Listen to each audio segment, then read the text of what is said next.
What's up? What's up, Cleveland? We got Busta Bus in the house. Oh my God. Oh my God. All right, let's grab that. So good to see all of you guys. Thank you so much for coming out to see the legend himself. The legend himself. 1, 2. Hello. You. Right. Turn. One. There we go. There we go.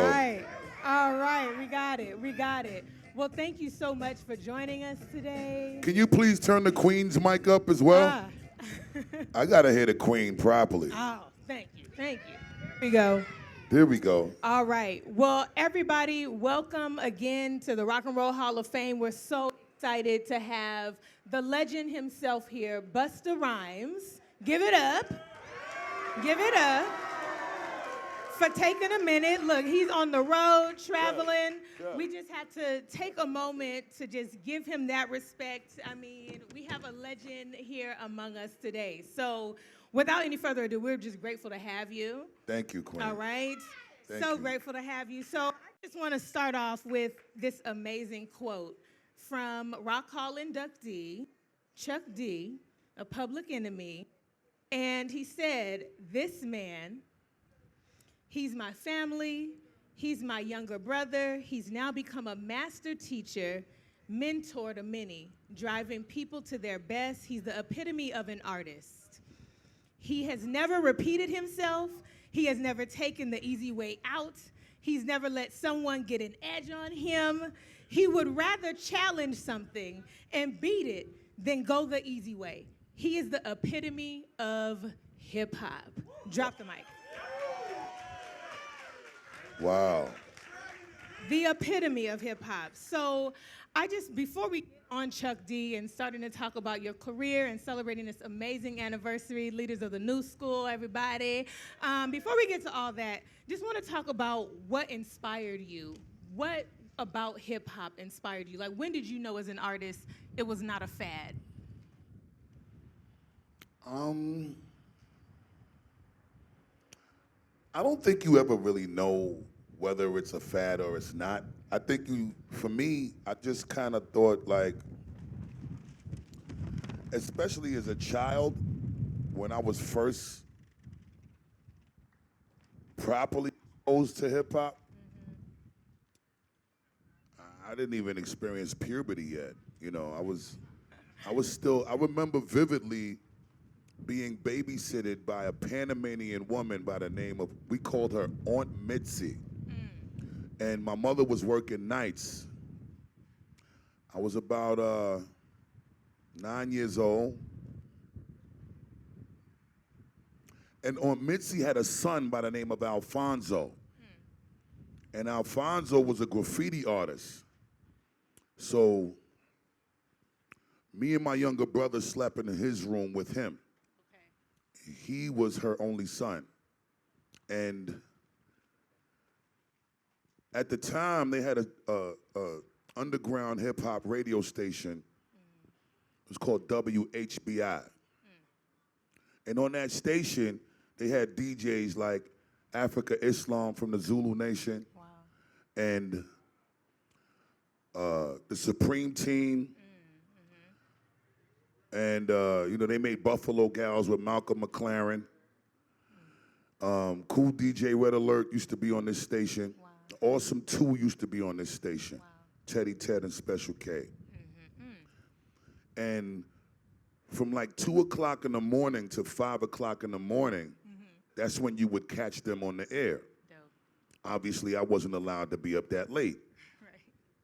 But the reason why I was up that late, even though we had to go to school earlier, my mom would come and pick us up from Aunt Mitzi's crib like around 7 in the morning to make sure, about 6 in the morning, so she could prepare us to send us off to school by like 7:30, 8 o'clock in the morning. I would be up waiting for Alfonso to come home from going out to bomb the subway trains and put these beautiful pieces of graffiti art that he would create in his bedroom in this black book. It was a little black book with like 200 white pages, just clean white pages. And he would draw these unbelievable graffiti art pieces in this little black book. And I was fascinated by this because I was able to look at him do this firsthand. And then I would watch him put together his bags with the Krylon spray paint cans. And I was able to watch him create these really big magic markers. Magic markers that he made from shoe polish bottles. And he would take the chalkboard erasers from school, elementary school. And on the chalkboard erasers, they would have these felt strips that would make the chalkboard erasers look like these little blocks, right? Right. And he would rip, it would be like 5 or 6 felt strips on one chalkboard eraser. He would rip each strip off. And he would bend them and squeeze it into the black shoe polish bottle. He would use the black shoe polish as the ink to this homemade magic marker. And he screwed the top back on. And the same way you would shake it and press it for the shoe polish to come out to make your church shoes look brand new again when they started to get worn, he turned those into these magic markers. So when he did his graffiti tags, which were a simpler way of promoting your graffiti name on the subways, you would see the names being written with like these big, broad strokes of this pen, which was the homemade shoe bottle magic marker. And watching him do all of this, and the adrenaline of knowing he's getting ready to go out the door to maybe not come back. Because, you know, at the time, obviously, it was illegal to do that beautiful art on the subway, so the police would either lock you up, or if you were unlucky and ran into another graffiti artist that you were competing with or that you had beef with, you could get killed in that beef. Or if you don't know the subway tracks properly, you could possibly step on that third rail and get electrocuted and die. So to know that the sacrifice that went into expressing the art on this level, just to be seen, there was no money involved. It was just coming from a place of pure passion. I used to always stay up to see if he was going to come back. And then I wanted to see the pictures of what he actually did, because after he did his art pieces, he would take pictures and come back with the Polaroids. And while I would wait, I would listen to the radio station and listen to these underground DJs. At the time, they was playing these live battles from these different venues where it was like the architects of hip hop going at each other. So you would hear the battles between Kumo D and Busy B. You would hear the battles between the Cold Crush Brothers and the Foursome MDs. Before they became the Foursome Ds, they was the Foursome Cs. And I used to record these battles, and I knew that these were rare and exclusive moments that a lot of people would have to understand where to find it if you weren't actually there. And also back then, the live battles that were recorded on cassette used to be sold in the streets in Harlem and in the Bronx for $5 and $10.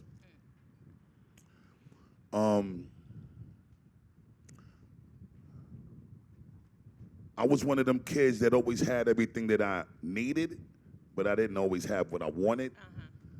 So a lot of the things that I wanted, I had to find a way to get it. Come on now. So I started to record these battles and these live performances from these architects in hip hop. and they called them pause tapes back in the days. So a pause tape is when you recorded something on a cassette, and when the radio personality started to talk, you pause the tape because you don't want nobody to know you got it from the radio. And then you would rewind it a little bit, right up to the point where the radio personality started to talk, and you pause the tape, and you wait for the radio personality to shut up. And then once the radio personality shut up, you started to record again. So they call those pause tapes. Those was like the beginning, firsthand experiences of learning how to edit. And I would go to school with these tapes after I had a homie that used to have a double cassette deck. So I used to dub these tapes and make like 20, 30 copies of them. And then I'd go to school and I would lie. I'd be like, yo, I was at this shit. Yo, my older cousin snuck me in there and I had the little box with me, the little tape recorder, and I stood by the speaker and I taped this shit, and you can't get it from nobody else. $5, $10 for the battle. Selling them. Okay, all right.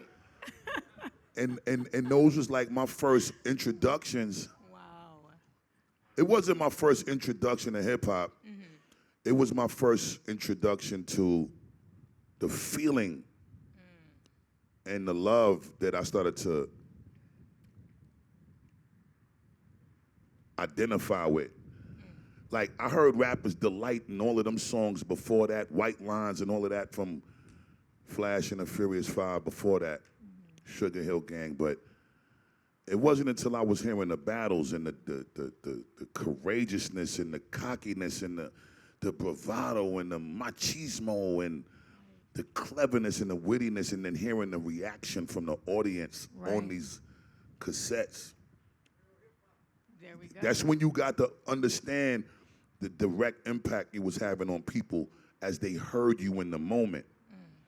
And I just started to feel and realize there's so much power in that. And at that time, you know, I was just breakdancing and I was beatboxing a little bit. I wasn't into MCing yet. I was trying to learn how to DJ. But when I eventually picked up the mic, that was the last element of hip hop that I developed the skill set of. But I started with graffiti because of Alfonso and Aunt Mitzi's house. Yes. And then I started to break dance because I was seeing that on TV. And then the DJing happened because I had a cousin that passed away that had 2 turntables and a mixer that I had access to. Wow. Okay. And then the microphone, I picked that up because I realized I like the shine that comes from being an MC. I like being in the front of the people. And I fell in love with that. That is so beautiful. And it was off to the horse races after that. It's beautiful. I mean, and arguably to say you've mastered and practiced the other pillars of hip hop, to say that the mic is the last one, and truly, of all time, you are really one of the greatest MCs. Thank you so much. Hands down. Thank you. Hands down. Thank you so much. Period. I mean, it's absolutely insane, and I want to talk about your journey, like as Chill Oski. Your journey from as Chill Oski getting to Leaders of the New School. Like, how did that journey begin? How did you even collide with Chuck D, and how did that even come about? Like, tell us that journey a little bit. Well, Chill Oski came kind of like after. I think my first rap name was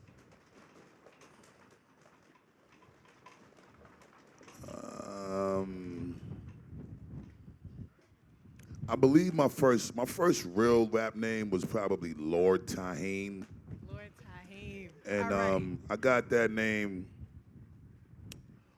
once,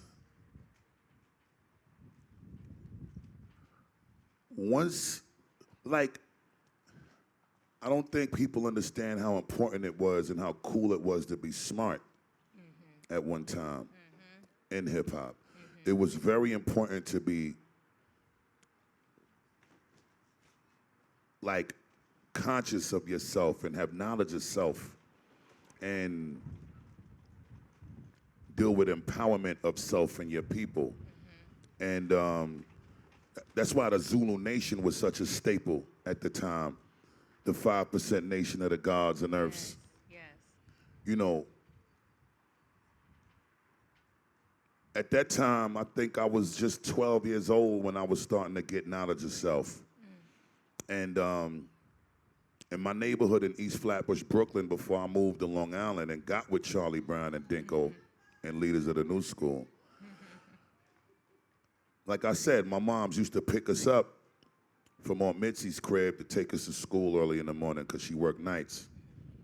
So they had a deli on the corner of my block in East Flatbush, and it was owned by a Spanish family. And back in the days, all of the Spanish people, we just called them Pancho, right? Male or female, what up, Pancho? Okay. And it was just a love thing in the hood. Yeah. And, you know, back then we go to school. Before we go to school, we would stop at the deli and, you know, get all our little snacks in the morning. Now Laters and Charleston Chews, Bubble Yum Gum. And, Yes, bubble yum. Yes. and on the corner of the block, that early in the morning, 6 or 7 o'clock in the morning, you know, we leaving out of the crib, and at the time, you know, the Transformers was coming on in the morning as cartoons, and Voltron and Oh my God, yeah. He-Man and, you know, all of them cartoons. So, you know, I was amazed by Voltron and Transformers. So to go from wanting to be like Optimus Prime and Megatron and Soundwave and to go into the corner of the block and then you see these brothers that were standing there and they had names like Lord Victorious and Supreme Magnetic and God Khalifallah. And then they was standing there and they was building with each other and they would be able to, you know, ask each other questions like, what's the total square mileage of the planet? And another God would be like 196,940,000 square miles. Wow. And then the God would say to him, how do you break that down? How do you come to that number? And then the brother would say back to him, well, land is 139,600,000, excuse me. Land is 57,255,000 square miles, and land and water is 139,685,000 square miles. And if you add that together, you get the total square mileage of the planet, which is 196,940,000 square miles. Come on. Ha. So I was so fascinated. I thought that these brothers was the Transformers in human flesh because I was like, yo, you got to come from another planet to be able to know these answers. Damn. And have names like that. Right. And, you know, I'm coming from a Seventh-day Adventist Christian upbringing household. Okay. And I never saw that kind of strength amongst my people in the Bible. And I started to reach this fork in the road where I was like, this is very intriguing to me. And I need to ask some questions to my mother when I get home. So I got home after speaking to the guards about seeing them out there like 2 weeks, 3 weeks. And I was like, I want to know this because they ain't teaching us none of this in school. Right. How do I learn this? And, you know, it took time and it challenged my commitment and my devotion to wanting to learn about how to empower me. Right. And hip-hop is the only other thing that gave me that feeling. And when I also just saw how cool it was to be smart and have this kind of information, I wanted to acquire all of it. And I wanted to be able to share this knowledge, and I wanted to share this information because it was also a duty. Yes. So I knew that if I was able to have some success as an MC and I was able to have that as a platform to be a successful MC and then have this incredible information to share with the people, I would be doing my duty on a far more exceeding level than the guards that was in the local neighborhood. And I'd probably make a lot of people proud in the process. Yeah. So I started going to school and I was getting into these little debates with my teachers because I was like saying things to them and asking them questions about things that I was learning in front of this deli that they didn't even have the answers on. Right. And then I realized that I was really finding an inner strength and a power that I couldn't find nowhere else. And all of this came from my neighborhood. So my first attribute as one of the younger guards was Lord Tahim. So that was my first rap name. But then as the time was passing, you know, Fat Boys and Run DMC and all of these other groups was popping, and they all had 3-part names. Right. LL Cool J, Cool Rock Ski, Prince Marky D. Yes. Cool Mo D. Yeah. Busy B, Star Ski. Everybody had a 3-part name, so I was like, Lord Tahim ain't cool. I need a 3-part name. So then I changed it to Chill O Ski. Yeah. And I started to get into some mischief in Brooklyn, and my mom was like, nah, we got to get out of Brooklyn. So she moved me and my brother to Long Island. My father parted ways.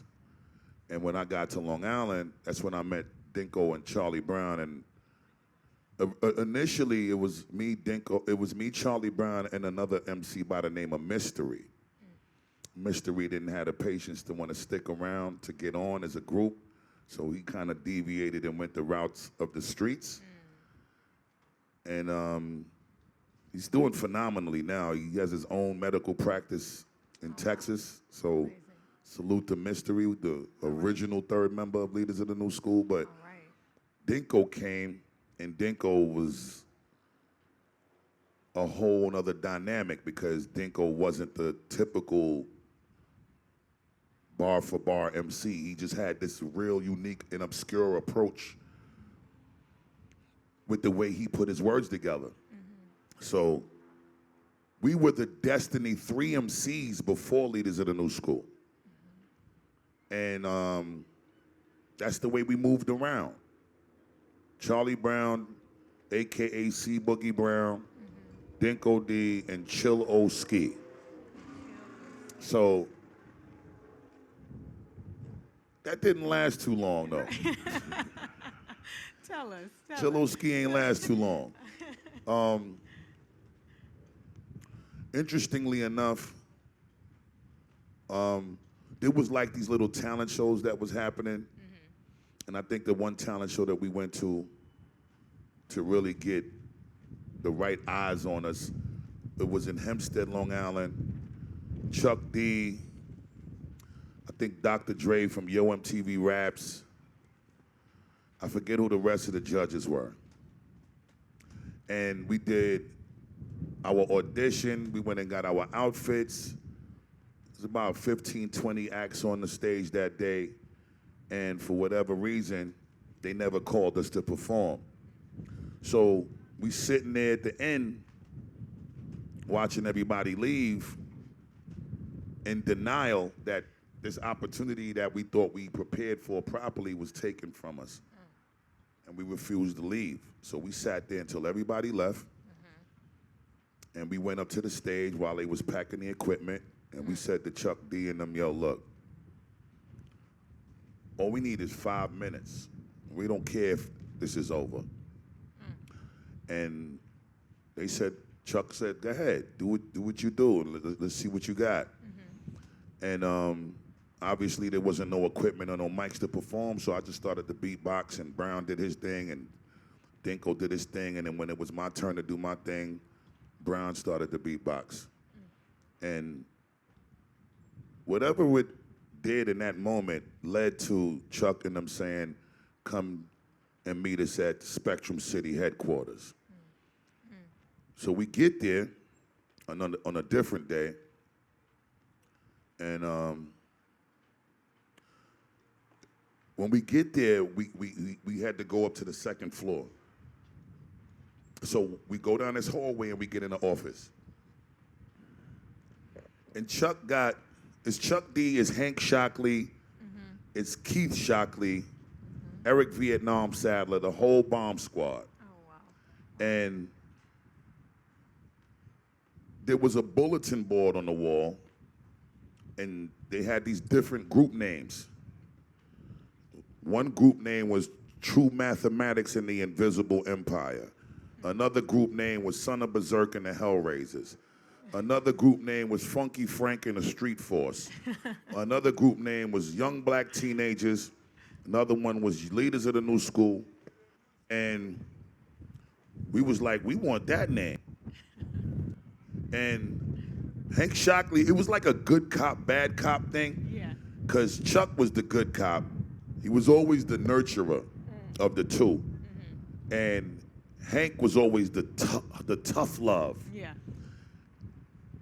And it worked brilliantly for what they did together.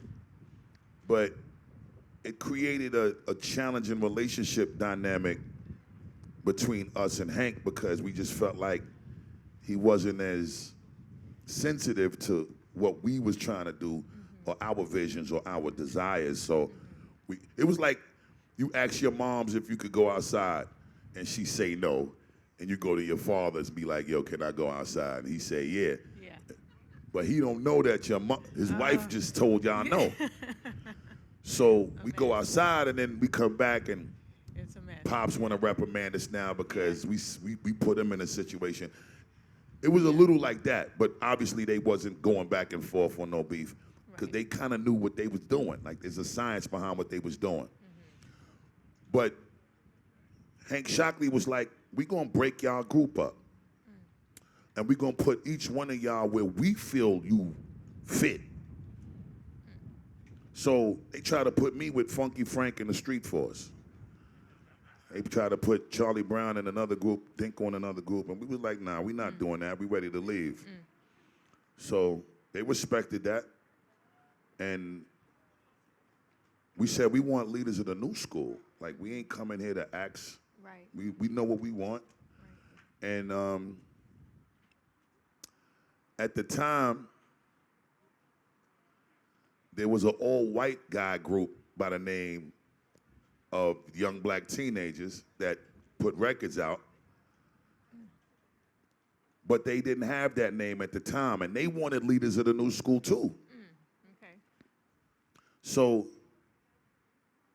Hank Shockley said, I guess him and Chuck and them spoke, and they came back to us and said, if y'all want the name Leaders of the New School, y'all got to battle for it. Y'all got to earn it. But there's conditions. And we was like, what's the condition? You got to write a record called Fuck the Old School. And that shit hurt bad. Yeah. Because it's like, you know, we wasn't raised to diss the elder statesman. Right. And they knew that, they knew we wasn't, but it wasn't about dissing them. Right. It was about how hard are you willing to go to get what you really want? Show us. If you really want this, let's see what the extent is that you will go to secure the win. Let's see where the hunger is. And y'all see who ended up with the name Leaders of the New School. So There we go. There we go. you know, I hope that song, Fuck the Old School, don't never surface.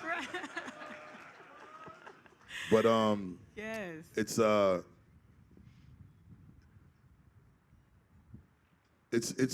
very incredible, blessed opportunity to have gotten that level of tutelage Right. and grooming and conditioning and molding and shaping by those brothers because, you know, especially at that time, not only was Public Enemy the greatest thing in existence to us and to the culture, but they were our senseis. They were our Miyagis. And they was giving us the first-hand scrolls, like, here's the deep sea scrolls, my students. Right. So it was like we was in the presence of the oracles, and it was just 4 or 5 times a week we was able to be in that studio and vibe and learn from them and do things and be, taken on the road to open up for them. And in the process, this is where the Chillo Ski name immediately was brought to a screaming halt, because I was always asked to bust a rhyme for other people by Chuck and by other people in the studio. Yes. Because that was the cool way to tell somebody to spit. At that time, it wasn't telling nobody to spit. That term spit, you spit some bars, didn't exist. Yeah. So it was always, why don't you bust a rhyme, or why don't you bust a rap? And Chuck D was so into sports that, ironically, one day he came to the studio and he was like, yo, with your aggression and your animation and your performance, which realistically was all inspired by dancehall culture. Jamaican dancehall recording artists inspired Busta Rhymes' whole appearance. The dreads, the over-the-top colorful clothes, and me throwing my hands everywhere and throwing my feet everywhere and screaming on the mic. Like, all of that came from dancehall culture, in which I don't know if people really know, but dancehall music and culture is the father of hip-hop culture. Yes, it is. Yes. It's what hip-hop was born from. Yes. And Kool Herc, who is the godfather of the hip-hop culture, is a Jamaican man. Yes. So we really owe all of this to Jamaican culture. But Chuck D came to the studio one day and said, with all of this animation and this presence that you have when you do your thing, it's almost like you reminded me of this football player named Busta Rhymes, who used to play for the Minnesota Vikings in 1985. He's like, you should name yourself Busta Rhymes. And I was like, that shit is trash. Because it kept reminding me of the Buster Brown shoe store name, and I ain't like that shit. But he was like, you should try it, you know what I'm saying? And if you don't like it, you could go back to Chillo Ski. Yeah. But if you're going to have the name leaders of the new school, then you need to lead the new. And Chillo Ski comes from the era of MCs before you. So you got to be a forward thinker. Yes. Busta Rhymes is the new. Chillo Ski sound like you my age. And I was like, I get it. I'll try it. Yeah. And we ran around as leaders of the new school, and I ran around with the Busta Rhymes moniker for about 2-3 years. And one opportunity led to another, and we started creating an incredible buzz. And 1989, I believe December 12th, Dante Ross signed us to Elektra Records. Amazing. And here we are today. Come on. What's that? Look, I guess the name stuck. I mean, Man, that's 32 years ago. That shit is crazy. Yes. I guess the name stuck. But truly, I mean, one of the baddest. You're talking about your creative process, and it's just amazing to hear you speak. Thank you. And give us your story and share your impact, your creative process. So even hearing how dance hall has contributed to your creative process, can you talk a little bit about that? Because I want to get to the album, your latest album. Thank you. But talking about your creative process, how has that changed over the years? I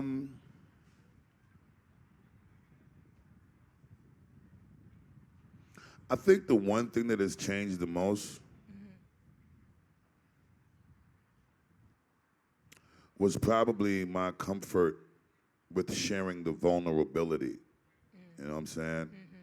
Because we also came from an era where it was about keeping your personal life separate.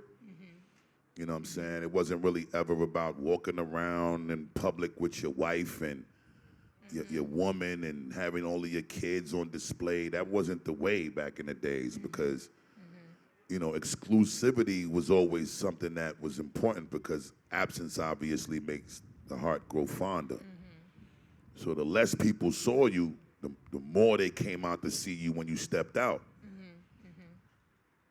And it also put more of a focus on what you created instead of people wanting to pay attention to every time you went and shitted in the bathroom, or if you farted at a restaurant, or you got into an argument with a waitress and it's gone viral. Like, it's so much, these things have nothing to do with your art. So that's the difference between now and then. And we came up in that time. So in that time, it was about valuing the significance and the value of that civil liberty called privacy. And I feel like in time, it was always important in the culture to be able to connect with the fans on a personal level through the music, with whatever you was comfortable with sharing. But I never really was able to find that comfort, probably until the latter part of my creative approach. But nothing has really ever changed. I always wanted to be the best MC on every collaboration. I always wanted to collab because it's like I'm battling, and I grew up and was raised from battling. So that was the way you had to earn it. It wasn't no internet. It wasn't no social media. The buzz had to spread based on you smashing MCs in the street, face to face. So that is a fundamental that's never left, because even though it's done in different ways now, and fortunately, rap battle culture is very present.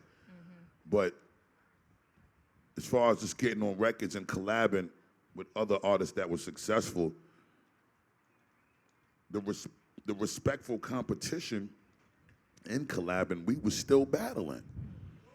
Yeah. I still was coming to tear your head off. We could be friends before we started recording. We could be friends after the recording, but during the recording, I'm coming for blood. Yeah. So, that's what it always was. Funny because, like, even when we did Scenario, like, we was all in the studio and, everybody wanted to go around to each other to see who was rhyming, how your rhymes sound or whatever. Right. And, they come to me, I'd be like, you can't hear my shit till I go in the booth. Right. We battling. Yes. I'm gonna come tear your ass up. You can't hear my. So that was always the approach, and always wanting to have fun with it, and always wanting to make sure in the process of what I was creating, even though the skill set was primary, I always wanted a balance of some little sense of humor and a little bit of feel-good energy. Like, all of that had to work. Being super dope and sharp with your sword lyrically, making the people feel good, and having fun. Right, and you do that. I mean, from the music videos, I have to just touch on that. Like you said, even just seeing yourself in the music videos. One of my favorites is Put Your Hands Where My Eyes Can See. I mean, I'm bald because of that girl coming up out of that pool. I mean, you provided, like, you're talking about representation mattering on all of those spectrums, on that full scope. You allowed Black women, women of color, to see themselves of all shades in your music videos. So thank you for that. And I'm going to give you that. Thank you. To truly see yourself in a hip-hop video in the 90s in this way, I mean, not all artists were able to do that and execute that consistently the way that you have done. So mad props to you for that. So I want to, thank you. Thank you. That's, absolutely beautiful. So your latest album, 9th studio album, it's been 11 years since you put out a record. The timing of this, I was driving to New York during Halloween weekend, jamming to this whole, from the beginning to the end. I mean, it was like some apocalyptic Armageddon. Have y'all heard the new album? I mean, it's straight fire. From beginning to end, every interlude, everything you said, I mean, representation all the way in, like the vulnerability. So coming out of a pandemic, and it's great to see that you're doing well, that you're healthy, that you're here. It's great to see that y'all are all doing well, Word. healthy, here. But just that process of you making that record. And so let me just make sure, Extinction Level Event 2, The Wrath of God. 30 tracks. Please go listen. It's streaming on all platforms. Talk about what was some of the things that were inspiring to you to make and drop this album, and drop it when you did, because it's such a pivotal time for everybody. I mean, it spoke to me. I was scared as hell. You're talking about plague, you're talking about destruction, you're talking about so many things that we're all feeling right now, and it's such a relatable album. So what were some of the things that really pushed you to drop it, and who is it for? Who are you writing it for? I mean, the album really, number one, is three different versions of the album. There's the regular Extinction Level Event, to The Wrath of God, which is about 22 songs. Yes. And then there's the reloaded version of Extinction Level Event 2, The Wrath of God, and I think I added about 4 more songs to that.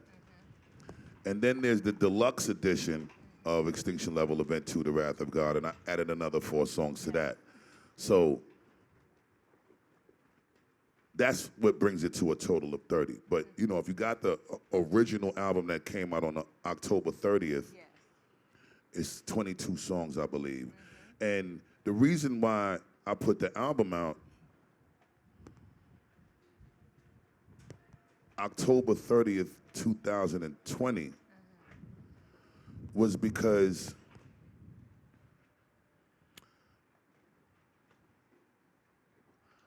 I was on the fence about doing a sequel album to begin with, because I'd never done a sequel album before this one. I've never done a part 2 to any of my albums.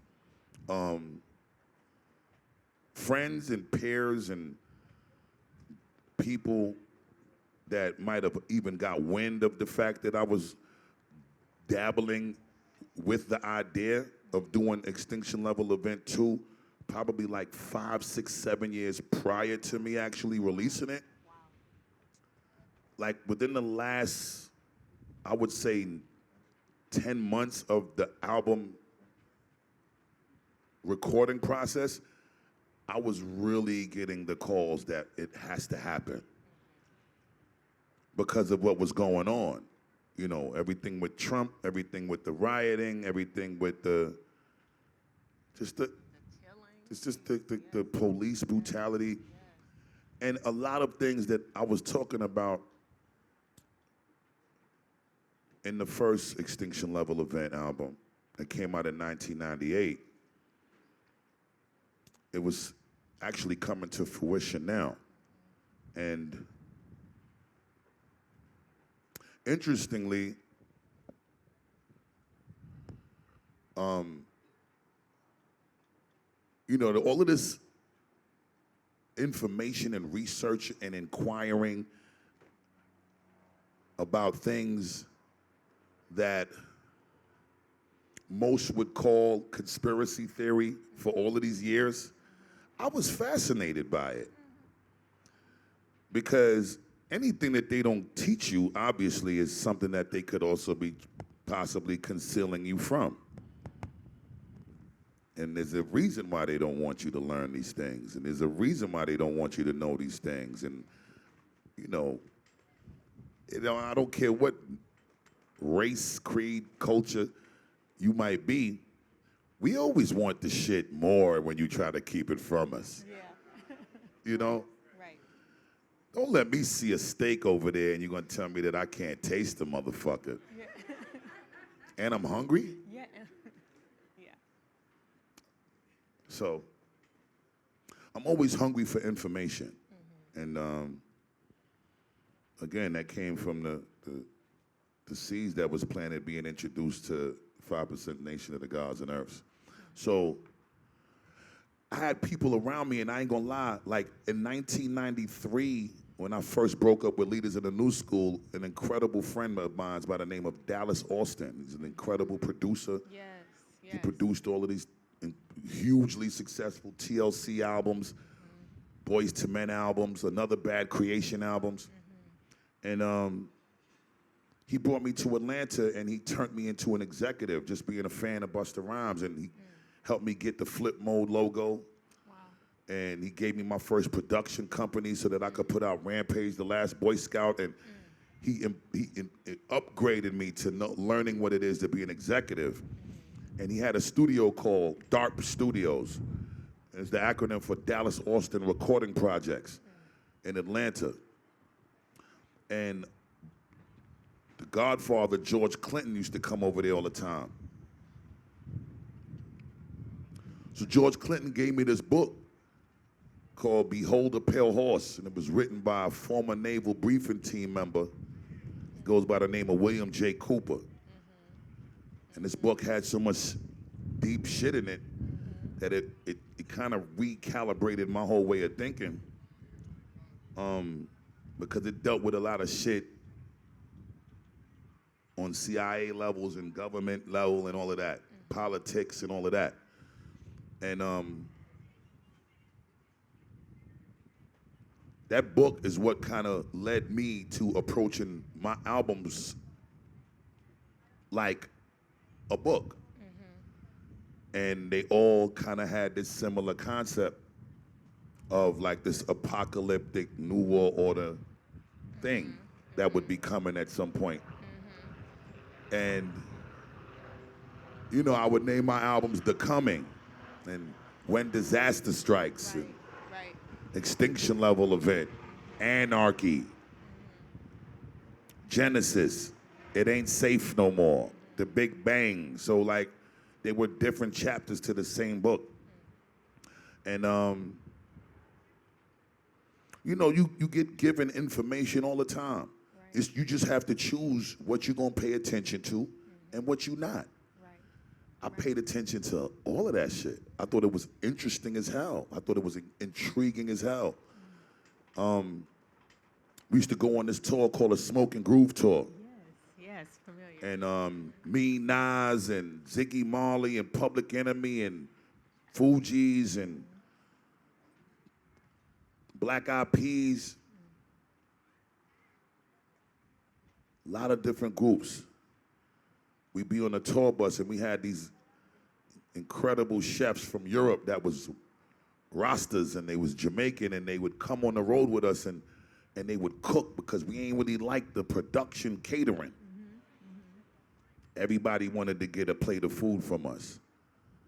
You had to come on the tour bus to get the food, though, because the chefs would cook it in the kitchen at the venue, and then they would bring the food to the tour bus. So we would have curry shrimp and curry chicken and steamed snapper and brown stew fish and brown stew chicken and sweet plantains and good-ass food. And everybody would come and we would eat together. And while we eating, I would have like these DVDs playing with all of these conspiracy shits on there. And it would be fascinating to everybody that would come. And we would end up just sitting there getting stuck watching these DVDs and these videotapes. And everybody left with a full stomach and a fulfilled soul and mind of information. And then we would go do our shows, and then we'd do it again in the next city. And it was just a dope way to bring us together. Yes. And just express and share love and share knowledge and share vibes. And it led to other conversations that wasn't even about that, too. Like, we would end up snapping and talking shit and joking. And we would talk about ways to make each other's shows better so we could turn up that much more as we respectfully compete every day. So it was just good vibes, you know what I'm saying? But as time passed and you see the things that you was looking at 20 years ago, 22 years ago, 23 years ago on these DVDs, 25, 26 years ago, coming to fruition now, it's like, wow. I mean, I was intrigued by this. I didn't never really think that I was gonna live in this time frame to actually live and see and experience it firsthand. You always think, you know, some of the shit you stumble across as information is so far-fetched. It's something that's so down the line, generations later gonna experience it. Yeah. But all of this shit is happening now. Right now. So I just felt like Halloween, we all know what the energy is behind Halloween. Yes. It's one of them scary-ass holidays. Mm-hmm. What was going on in real life was some scary-ass shit. Yes. And it was 3 days away from an election day, which was scary to a lot of us, too. Yep. Yep. And I just felt like it was a needed component at the time because people needed to be spoken to directly Yes. on a very informative level. But it also needs to feel super urgent because we was dealing with a lot of super urgent shit Yep. at that time, and we still are. But Extinction Level Event 2, The Wrath of God, just felt like we was actually experiencing something that was as powerful as the name of that album and all of the content that existed, subject matter-wise, all the way down to the different people that made their presence felt through the body of work. Yes, yes. Well, it's powerful. Again, if you haven't heard it, please go check it. As we wrap up, I just want to ask you one last question because it touches on everything that we're dealing with now, and we have a great exhibit called It's Been Said All Along, Voices of Rage, Hope, and Empowerment, and really just focusing on Black musicians who have had to put themselves on the line and unfortunately have been on the front lines because of just the color of your skin. Right. The hurdles have just been a little bit different. Right. So just from you, want to hear who are some of those inspirations for you? Who are some of those key, if you had to name your top 3 Black artists who have helped to continue to push the music, pushing equity, equality, peace, all of that forward, who would those be for you and why are they important? I would say Talib Kweli. Yes, yes, yes, First and foremost, because Yes. this is what he's been on since day one. yes, Kendrick, yes. I think To Pimp a Butterfly album Oh, yes. hit the center of the bullseye on so many levels, in particularly dealing with this area of subject. And I definitely have to say J. Cole, too. Yes, absolutely. She said top 3. Yes. There's definitely more than 3. There's more than 3, but we got Without time question. on the clock. You know what I'm We gotta saying? watch his time. Right. But you know, in respect to Nipsey, I can't just leave it at 3 because Nipsey, he also empowered Black economic literacy. Yes.